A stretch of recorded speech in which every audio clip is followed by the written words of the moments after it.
you gave a verdict, honestly, that, India won the war in some ways, right? At least that's how it has been circulated in Indian, WhatsApp and media world, right? I keep on referring to the WhatsApp University, Yeah. because you demystify that, honestly. Okay, so what's your take, to hear from, firsthand from you on the India-Pak war? Thank you very much for inviting me. It's very nice to be with you this evening. What is my take on this? It is a logical, so to say, continuation of this conflict between Pakistan and India. And I say purposely Pakistan as first because it's Pakistan who is causing it. Although there is actually very little serious reason to fight between the two countries. I mean, logically thinking, but as I said, Pakistan has a specific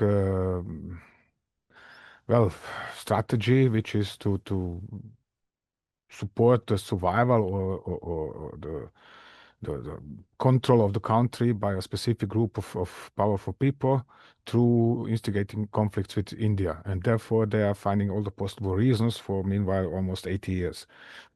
And what has happened, I've initially titled this with some sort of a soap opera because it's an endless story, which is always told perhaps in some new fashion, or depends on what is fashionable right now, but always retold in some other way. But it is actually the same story like 1948, which is that there's a group of people in Pakistan who think that the Muslims have to have their own state, and they have to be separated from Hindus or from Christians, from whoever else, and they are better and more worth and so on. That is their ideology. Of course, there are similar ideologies between the Hindus. Nobody said that, but it is not a predominant ideology in India. So it's a fundamentally different situation. And that's it. And now, of course, this war was fought with the latest in military hardware, software, and strategy and doctrine that either side has. And in this regard, it turned out, well, India is outmatching Pakistan really by a wide margin. So, you know, let's say, Pakistan obviously, had their version of the entire warfare, and obviously India also had its own version of the entire thing. You gave a very specific detailing on the F-16s, our MiGs and Mirages, how, there's little evidence that there were actual damages on both sides, on the at least on the air warfare that was there. But you also mentioned that there was uh, incriminating evidence that some of the nuclear sites of Pakistan were actually bombed by India. Yes. Yeah. So can you elaborate on that, please? And which Uh, actually kind of ended the war, according to you, where there was a direct well, call between the two sides, not the prime ministers, but the general, the military officials rather. Yeah. okay, for better understanding of everybody who is listening to this, there are two ways of making decisions at the top. One is in Pakistan, where actually it's the military that has the command and control over the civilians. That is, there is a prime minister, there is a government, there is a cabinet, and there is a parliament, and so on and so on. But the actual final word, so to say, in all the affairs regarding the country and decision making is on the military side. And when the military says to the civilians, in this case, prime minister, we are defeated, then they are defeated. That's it. The civilians have nothing else to say anymore in this regards. On the other side, we have a functioning, more or less, democracy in India, where the military is responsible to the politicians. This is why, more or less, because military still has to be responsible and has to answer our questions from civilians. And if the civilians say, no, you are not going beyond this point of what you are doing, then they are not doing that. And we have seen that this is functioning in India. Right. Why? Because early on 7th of May, civilians have ordered, a civilian government in New Delhi has ordered the armed forces to strike only terror camps inside Pakistan. And the military did exactly that, nothing more and nothing less. From military point of view, this was a grave mistake because the Pakistani air defense system was still fully intact. And an unsurprising result was that while Indian Air Force has done its utmost and has successfully hit all the 9 targets, in turn it suffered losses which shouldn't have happened from the PR point of view. Why?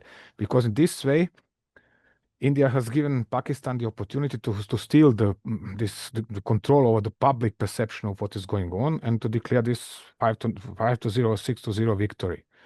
While it was not about air battle, it was about strikes on terror camps. And this is the message that India was actually trying to emit, so to say. So what happened then, fortunately for India, was that there was a fundamental switch of strategy in New Delhi, really almost 180% degrees, sorry. And that what is even better for India, that the Indian armed forces have proven themselves capable of doing exactly that. That means going all out in a matter of few hours and striking heavily on Pakistan, disabling at least bigger parts of its integrated air defense system, at the same time defending India from mass waves of attack UAVs and artillery rockets fired into India proper. And then gradually, I said, disabling this integrated air defense system. And what is more, and then you see the loss of control by the civilians on the Pakistani side, because they have left their armed forces gradually retaliate. When the UAVs and artillery rockets proved insufficient to break the Indian air defense system, and India continued striking selected targets inside Pakistan, they continued escalating. So on 9th of May, they have sent their air force to strike India. This failed as well because the mass of guided weaponry fired in the process of that attack was shot down. Also shot down were several Pakistani Air Force fighter jets. And then the next level of escalation was to fire 2 ballistic missiles. What happened with this? Both were shot down by Indian air defenses, so it didn't work. But again, point is, there was the Pakistani armed forces were escalating, trying to intimidate India. It didn't work. The civilians had no ability. Civilian government in Islamabad had no ability to stop the Pakistani armed forces. Unless the Indian armed forces said, okay, and now we are going all out, we hit your 2 underground nuclear weapon storage sites. And this means we can hit you even harder. We can prevent you from deploying your nuclear weaponry. We are actually in the process of disarming a nuclear arsenal. And with this, even the Pakistani armed forces, the top of these armed forces, the top generals, one of them was subsequently promoted to a field marshal, had nothing else left at their disposal with which they could hit India, except to use the hotline, call New Delhi. That was something like 9 o'clock in the morning of 10th of May, and sound a ceasefire. The New Delhi didn't even accept a ceasefire. They said, okay, we are going to stop, but the operation Sindhu is still going on, at least officially.